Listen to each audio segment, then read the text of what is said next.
আমি এর আগের ক্লাসে তোমাদের দেখিয়েছিলাম যে নিরপেক্ষ ন্যায়ের দোষ, বিশেষ করে চারপদ ঘটিত দোষ এবং নঙর্থক আশ্রয়বাক্যজনিত দোষ কি করে বিচার করতে হয়। আজকে আমি তোমাদের তিনটে দোষ বিচার করা শেখাবো। প্রথমে আসবে অবাপ্য হেতু দোষ, তারপরে অবৈধ পক্ষ দোষ এবং সবার শেষে অবৈধ সাধ্য দোষ। তো চলো প্রথমে শুরু করি অবাপ্য হেতু দোষ। অবশ্যই আমাদের পদের ব্যাপ্যতার টেবিলটা সবার জানা আছে। শুরু করার পূর্বে একটু স্মরণ করিয়ে দিই না, বচন তো চারটে, এ ই আই ও। এ বচনের উদ্দেশ্যপদ ব্যাপ্য, বিধপদ অবাপ্য। তবে কখনো কখনো এ বচনের বিধপদ ব্যাপ্য হয়ে যায়, আমরা সেই ব্যতিক্রমে নাই বা গেলাম আজকে। ই বচনের উদ্দেশ্যপদ ব্যাপ্য, বিধপদ ব্যাপ্য। আই বচনের উদ্দেশ্যবিদ উভয়পদ অবাপ্য এবং ও বচনের উদ্দেশ্যপদ অবাপ্য, বিধপদ ব্যাপ্য হয়, আমরা জানি। তো চলো একটু দেখি আমরা অবাপ্য হেতুদোষ কেমন করে বিচার করতে হয়। ধর একটা ন্যায় রয়েছে, সকল মানুষ মরণশীল, সকল পশু মরণশীল। সুতরাং সকল মানুষ অবশ্যই পশু।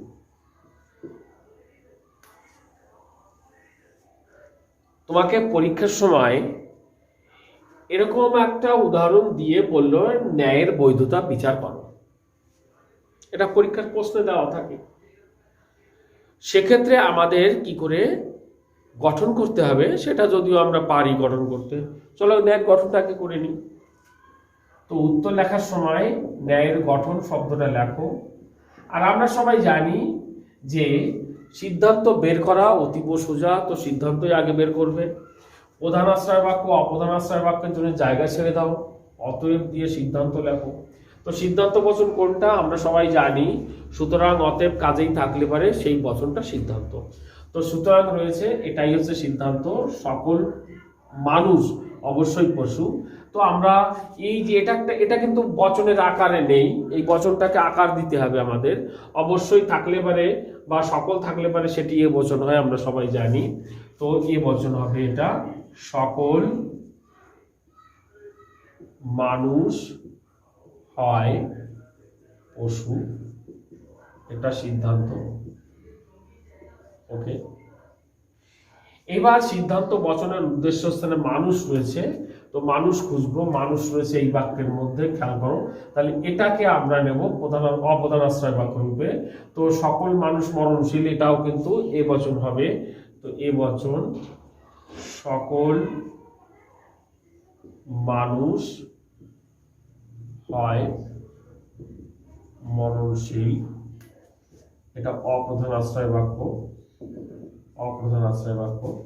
আর বাকি যেটা পড়ে থাকলো, এটা না হয়ে গেছে, এটা না হয়ে গেছে, বাকি যেটা পড়ে থাকলো সকল পশু মরণশীল, এটা প্রধান আশ্রয় বাক্য হবে। তো সকল রয়েছে, সুতরাং এটা এই বচন, সকল পশু হয় মরণশীল, এটা প্রধান আশ্রয় বাক্য হয়ে গেল নেওয়া। এবার আমরা আমাদের গঠন হয়ে গেল, এবার পদ বের করতে হবে। পক্ষপদ, সাধ্যপদ, হেতুপদ। তো পক্ষপদ মানুষ, আমরা সবাই জানি। সাধ্যপদ পশু, সিদ্ধান্তের বিধস্থানে সাধ্যপদ থাকে পশু। আর হেতুপদ মানুষ আর পশু বাদ দিয়ে নিশ্চয়ই মরণশীল, মরণশীল হেতুপদ। অতিরিক্ত পদ নেই, সুতরাং চার পদ গঠিত দোষ আমরা দেখতে পাচ্ছি না।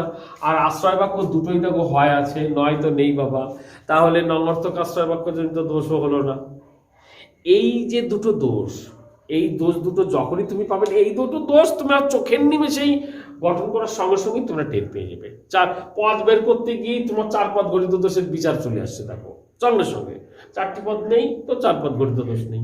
আর চোখ দিয়ে তো তোমরা দেখতেই পাচ্ছ দুটো হয় রয়েছে, দুটো নয় থাকলে নগর্থক আশ্রয়বাক্য জনিত দোষ আমরা দিতাম, কিন্তু দুটো হয় রয়েছে।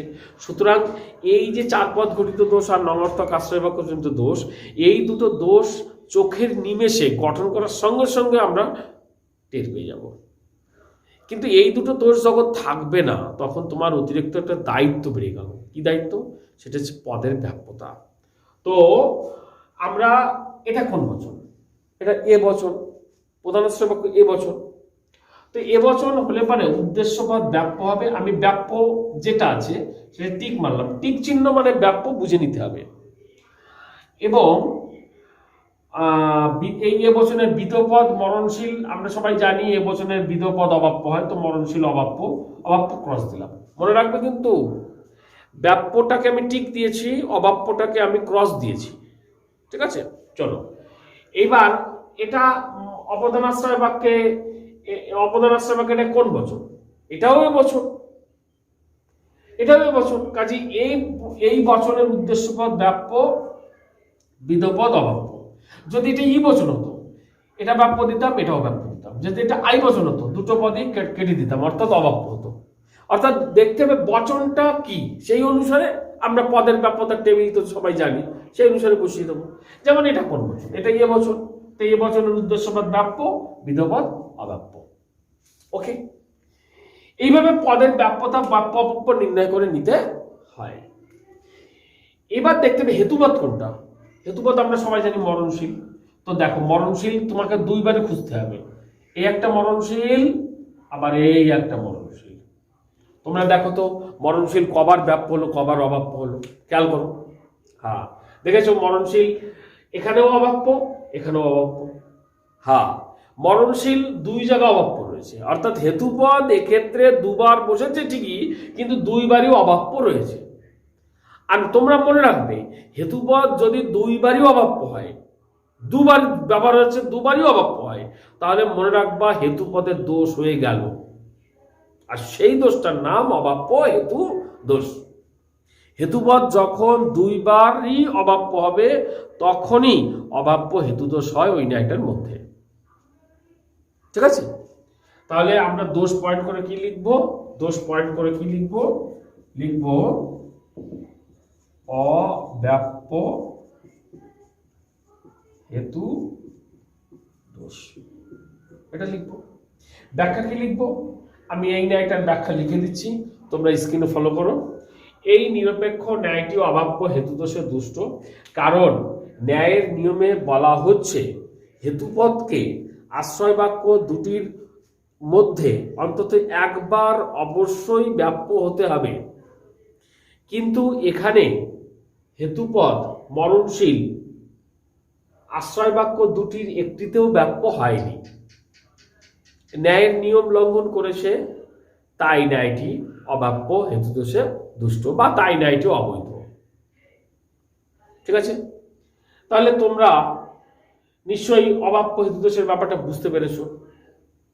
এবার চলে আসি পরের পদক্ষেপে, অবৈধ পক্ষ দোষ। ধরো তোমাদের এরকম একটা ন্যায় করতে দেওয়া হলো, পরীক্ষা আসলো, তো প্রথমে আমাকে ন্যায়ের গঠনটা করে নিতে হবে। তো চলো আমরা ন্যায়ের গঠন করি। ন্যায়ের গঠন, তো প্রধান অপদানের জায়গা ফাঁকা রাখো, সিদ্ধান্ত লেখো। সিদ্ধান্ত কোনটা? অতএব দেওয়া রয়েছে, সুতরাং কোনো কবি নয় পাগল, এটা সিদ্ধান্ত। এই বচনটা, এটা ই বচন হবে, কোনো কবি নয় পাগল, এটা সিদ্ধান্ত। তো সিদ্ধান্ত বচনের উদ্দেশ্য ছিল কবি রয়েছে, তো কবি খোঁজ এই বাক্যটার মধ্যে রয়েছে। সুতরাং কোন কোন কবি নয় মূর্খ, কোন কোন কবি নয় মূর্খ, এটা অপ্রধান আশ্রয় বাক্য। ওকে, এটা ও বচন। এইবার বাকি সকল পাগল হয় মূর্খ, এটা এ বচন, এটা প্রধান আশ্রয় বাক্য। সকল পাগল হয় মূর্খ, প্রধান আশ্রয় বাক্য।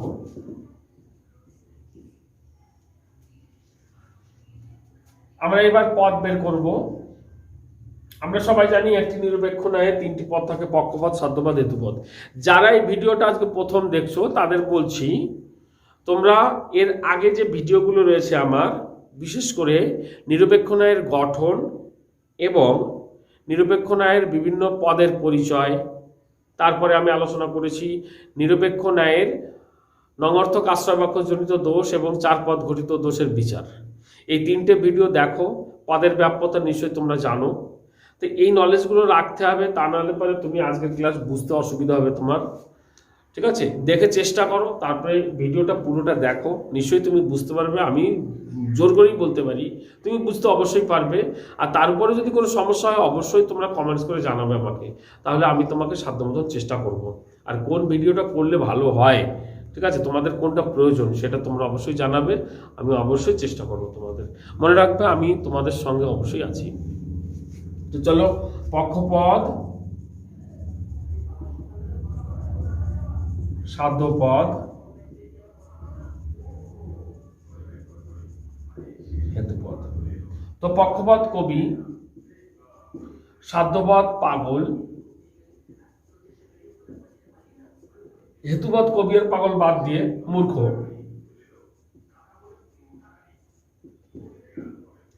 তাহলে অতিরিক্ত পদ কি আছে? কবি, কবি, পাগল, মূর্খ, মূর্খ, পাগল, না, অতিরিক্ত কোনো পদ নেই। সুতরাং চার পদ গঠিত দোষ নেই। নঙর্থক আশ্রয় বাক্যজনিত দোষ আছে, আশ্রয় বাক্য দুটোর মধ্যে একটা হয় একটা নয়, সুতরাং নঙর্থক আশ্রয় বাক্যজনিত দোষ নেই। তাহলে এবার আমরা কি করব? আমরা পদের ব্যাপ্যতা নির্ণয় করব। এটা কোন বচন? এটা এ বচন, উদ্দেশ্যপদ ব্যাপ্য, বিধপদ অব্যাপ্য।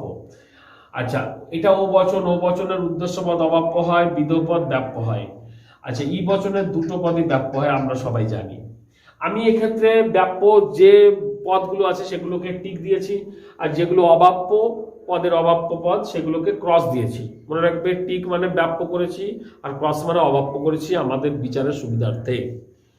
তো এবার দেখো যে হেতুপদ কোনটা, অব্যাপ্য দোষ আছে কিনা বিচার করে নি।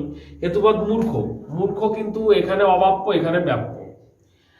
আমরা মূর্খের দোষ দিতে পারি না, হেতুপদ একবার ব্যাপ্য হয়ে গেছে, ঠিক আছে, তাই অব্যাপ্য দোষ নেই। তো আমরা এক্ষেত্রে দেখব পক্ষপদ। পক্ষপদ কবি ব্যাপ্য হয়েছে, আর উপরে কবি কিন্তু অব্যাপ্য রয়েছে। খেয়াল করবে, সিদ্ধান্তে সিদ্ধান্তে যে পদ ব্যাপ্য থাকবে, যে পদ ব্যাপ্য হবে সিদ্ধান্তে, তাকে কিন্তু আশ্রয় বাক্যে ব্যাপ্য হয়ে আসতে হবে, এটা মনে রাখবে। তা না হলেই সেই পদের দোষ হবে। আবার বলি, সিদ্ধান্তে যে পদ ব্যাপ্য হবে সেই পদকে আশ্রয় বাক্যে ব্যাপ্য হয়ে আসতে হবে। অর্থাৎ এক্ষেত্রে খেয়াল করো, সিদ্ধান্তে কবি ব্যাপ্য, তাহলে আশ্রয় বাক্যে কবিকে ব্যাপ্য হয়ে আসতে হবে, তা না হলে তার দোষ। তাহলে কবি এখানে ব্যাপ্য রয়েছে, আশ্রয় বাক্যে কবি কেমন রয়েছে? কবি অব্যাপ্য রয়েছে। কিন্তু আমি কি বলেছিলাম? আমি বলেছিলাম সিদ্ধান্তে যে পদ ব্যাপ্য হবে আশ্রয় বাক্যে তাকে ব্যাপ্য হয়ে আসতে হবে, তার মানে আশ্রয় বাক্যে তাকে ব্যাপ্য থাকতে হবে। তো কবি এখানে আশ্রয় বাক্যে ব্যাপ্য থাকার কথা, কবিকে ব্যাপ্য থাকার কথা, কবি তো এখানে অব্যাপ্য রয়েছে। তাহলে কার দোষ হলো? কবির দোষ হলো। কবি কোন পদ? না, কবি পক্ষপদ, আর এই জন্যই এটা অবৈধ পক্ষদোষ। ঠিক তেমনি করে সিদ্ধান্তে পাগল, সাধ্যপদ পাগল, পাগল তো ব্যাপ্য রয়েছে, তাহলে উপরে আশ্রয় বাক্যে ওই পাগলকে ব্যাপ্য হয়ে আসতে হবে, তা নাহলে পাগলের দোষ হবে। তো পাগলকে দেখো, উপরে পাগল এখানে আশ্রয় বাক্যে, প্রধান আশ্রয় বাক্যে ব্যাপ্য রয়েছে, তাহলে আশ্রয় বাক্যে ব্যাপ্য রয়েছে পাগল, তাহলে পাগলের কোন দোষ নেই, অর্থাৎ সাধ্যপদ, অবৈধ সাধ্য দোষ নেই এক্ষেত্রে। ওকে, তাহলে এক্ষেত্রে দোষটা কি পেলাম আমি? অবৈধ পক্ষদোষ। দোষ বিচার, দোষ পয়েন্ট করে লিখবো, দোষ পয়েন্ট করে লিখবো, দোষ অবৈধ পক্ষ, অবৈধ পক্ষ দোষ, অবৈধ পক্ষ দোষ। এবার ব্যাখ্যা স্ক্রিনে দেখো। আমি ব্যাখ্যাটা বলছি, এই ন্যায়টার ব্যাখ্যাটা বলছি। এই নিরপেক্ষ ন্যায়টি অবৈধ পক্ষদোষে দুষ্ট, কারণ ন্যায়ের নিয়মে বলা হয়েছে আশ্রয় বাক্যে যে পদ ব্যাপ্য নয় সিদ্ধান্তে সেই পদ ব্যাপ্য হতে পারবে না। কিন্তু এখানে পক্ষপদ কবি অপ্রধান আশ্রয় বাক্যে ব্যাপ্য না হয়ে সিদ্ধান্তে ব্যাপ্য হয়ে গেছে, ন্যায়ের নিয়ম লঙ্ঘন করেছে, তাই ন্যায়টি অবৈধ। নিশ্চয়ই তোমরা অবৈধ পক্ষদোষ বুঝতে পেরেছো। ঠিক তেমনি করে অবৈধ পক্ষদোষের মতন অবৈধ সাধ্যদোষও একদম সেম বিচার করতে হয়। তোমরা দেখো, উদাহরণ দিচ্ছি, উদাহরণটা বুঝিয়ে দিচ্ছি। এই যে উদাহরণটা দিয়েছি আমি, এই উদাহরণের গঠনটা দেখা যাক কি হয়। আমরা সবাই গঠন করি। আমরা সবার প্রথমে ন্যায়ের গঠন করব। ন্যায়ের গঠন, তো আমরা প্রথমে সিদ্ধান্ত লিখব, প্রধান অপ্রধানের জায়গা ফাঁকা রেখে সিদ্ধান্ত আমরা করব। তো কোনো ফুল নয় সবুজ, এটা করব আমরা ই বচন, কোনো ফুল নয় সবুজ, এটা সিদ্ধান্ত।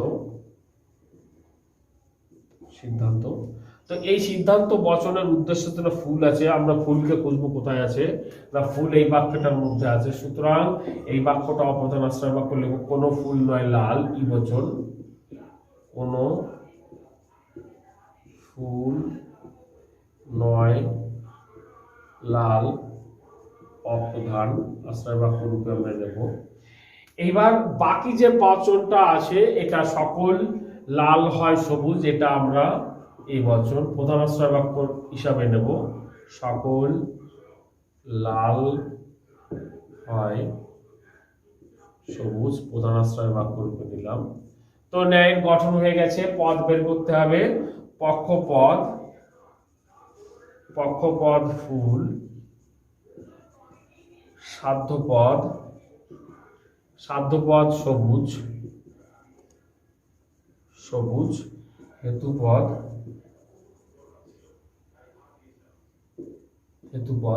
কোনটা? হেতুপদ লাল। নিশ্চয়ই অতিরিক্ত পদ নেই, সুতরাং 4 পদ ঘটিত দোষ নেই। আশ্রয় বাক্য দুটোর একটা হয় আছে, দুটোই নয় নেই, কাজে এটা নমর্থক আশ্রয় বাক্য জনিত দোষ নেই। এইবার আমরা পদের ব্যাপ্যতা নির্ণয় করব। তো এটা এ বচন, আর এ বচনের উদ্দেশ্যপদ ব্যাপ্য হয়, বিধপদ অব্যাপ্য হয়। ই বচনের উদ্দেশ্যপদ ব্যাপ্য, বিধপদ ব্যাপ্য, এটাও ই বচন, উদ্দেশ্যপদ ব্যাপ্য, বিধপদ ব্যাপ্য। ঠিক আছে, এখানে টিক মেরেছি যে পদগুলোর মাথার উপরে, সেগুলো হচ্ছে ব্যাপ্য, আর যেগুলো অব্যাপ্য তার মাথার উপরে ক্রস মেরেছি। ঠিক আছে, তো এবার আমরা দেখব অব্যাপ্য হেতুদোষ আছে কিনা। তো হেতুপদ কোনটা? হেতুপদ লাল এখানে একবার রয়েছে, এখানে একবার, দুইবারই লাল কিন্তু ব্যাপ্য রয়েছে, কাজেই মানে অব্যাপ্য হেতুদোষ নেই। পক্ষপদে আমরা সিদ্ধান্তে পক্ষপদকে ব্যাপ্যতে দেখেছি, সাধ্যপদকে ব্যাপ্যতে দেখেছি। সুতরাং সিদ্ধান্তে যে পদ ব্যাপ্য হবে সেই পদকে আশ্রয় বাক্যে ব্যাপ্য থাকতে হবে, না হলে পারে সেই পদের দোষ ঘটবে। সুতরাং আমরা সিদ্ধান্তে ফুলকে ব্যাপ্য দেখছি, ফুলকে আশ্রয় বাক্যে ব্যাপ্য হতে হবে। ফুল খোঁজো, ফুল কোথায় আছে? না ফুল এখানে রয়েছে, কাজে ফুল এখানে ব্যাপ্য রয়েছে, তো ফুলের কোনো দোষ নেই, ফুলকে ছেড়ে দাও। পক্ষপদ ফুলকে ছেড়ে দাও। চলে আসি সাধ্যপদ সবুজ ব্যাপ্য রয়েছে সিদ্ধান্তে, আশ্রয় বাক্যকে ব্যাপ্য থাকতে হবে কিন্তু, তো আশ্রয় বাক্যে সবুজ কিন্তু অব্যাপ্য রয়েছে। তো সুতরাং সবুজ কিন্তু নিয়ম মানেনি, সবুজকে আশ্রয় বাক্যে ব্যাপ্য থাকার কথা ছিল, কিন্তু সবুজ আশ্রয় বাক্যে ব্যাপ্য হয়নি, কাজেই সবুজের দোষ আছে। সবুজ কোন পদ? সবুজ সাধ্যপদ। সুতরাং এই ন্যায়টা অবৈধ সাধ্য দোষে দুষ্ট। দোষ পয়েন্ট করবো আমরা, দোষ অবৈধ সাধ্য দোষ। এবার ব্যাখ্যা, স্ক্রিনে ফলো করো, আমি ব্যাখ্যাটা বলে দিচ্ছি। এই নিরপেক্ষ ন্যায়টি অবৈধ সাধ্য দোষে দুষ্ট, কারণ ন্যায়ের নিয়মে বলা হচ্ছে আশ্রয় বাক্যে যে পদ ব্যাপ্য নয় সিদ্ধান্তে সেই পদ ব্যাপ্য হতে পারে না। কিন্তু এখানে সাধ্যপদ সবুজ আশ্রয় বাক্যে ব্যাপ্য না হয়ে সিদ্ধান্তে ব্যাপ্য হয়ে গেছে, ন্যায়ের নিয়ম লঙ্ঘন করেছে, তাই ন্যায়টি অবৈধ। তোমরা এই যে দোষগুলো, পক্ষদোষ, অবৈধ সাধ্য দোষ, অবৈধ পক্ষদোষ, অব্যাপ্য হেতু দোষ, এই যে দোষগুলো, প্রত্যেকটা দোষের ব্যাখ্যা একটা করে মুখস্থ করবা, মুখস্থ করে মনে রাখবা। কি হবে পরবর্তীকালে? ধরো তুমি অবৈধ সাধ্য দোষের এই যে ব্যাখ্যাটা, এই ব্যাখ্যাটা মনে রাখলে, এই ব্যাখ্যাটা যখনই কোনো অবৈধ সাধ্যদোষ আসবে তখনই এই ব্যাখ্যাটাই লিখে দেবা, শুধু পদটার জায়গায় চেঞ্জ করে দেবা। ঠিক আছে? ব্যাখ্যা তো অনেক রকমভাবে লেখা যায়, আমি ব্যাখ্যাটা এমনভাবে লেখানোর চেষ্টা করেছি যে একটা ব্যাখ্যা দেখেই, একটা ব্যাখ্যা মুখস্থ করেই তোমরা ওই ক্যাটাগরি যত নিরপেক্ষ ন্যায়ের যত রকম দোষ হবে সমস্ত দোষের ব্যাখ্যাও একই হবে। ধরো তোমার সাধ্য দোষ, অবৈধ সাধ্য দোষের এই যে ব্যাখ্যাটা করালাম, আর কোনো নিরপেক্ষ ন্যায় করতে কিন্তু যদি তোমাদের অবৈধ সাধ্য দোষ আসে তাহলে এই ব্যাখ্যাটাই লিখে দেবে, তো হুবহু লিখে দেবে, শুধু পদটার জায়গায় তুমি পদটা চেঞ্জ করতে পারো। আমি বোঝাতে পেরেছি নিশ্চয়ই? তাহলে তোমাদের 5টা দোষের বিচার হয়ে গেল।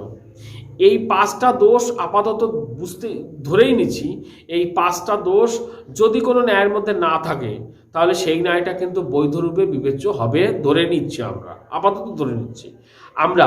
তাই আগামী ক্লাসে আমরা ন্যায়ের বৈধতা নিয়ে আলোচনা করব, আর ন্যায়ের বৈধতা মানেই হচ্ছে সংস্থান আর মূর্তি। আমরা অবশ্যই সংস্থান মূর্তি নিয়ে আলোচনা করব। তোমরা নিশ্চয়ই বুঝতে পেরেছো। যদি কোনো জায়গায় অসুবিধা হয় আমাকে কমেন্টস করে জানাবে, আর আমি প্র্যাকটিস পেপার অবশ্যই দেওয়ার চেষ্টা করব, তৈরি করা হচ্ছে প্র্যাকটিস পেপার। তো প্র্যাকটিস পেপার দিলে পারে তোমরা এই নিরপেক্ষ ন্যায় নানান রকম নিয়ে নাড়াচাড়া করতে পারবে। অবশ্যই আজকে রাখি, ভালো থাকুন। এরপর দেখো নিরপেক্ষ ন্যায়ের সংস্থান ও মূর্তি।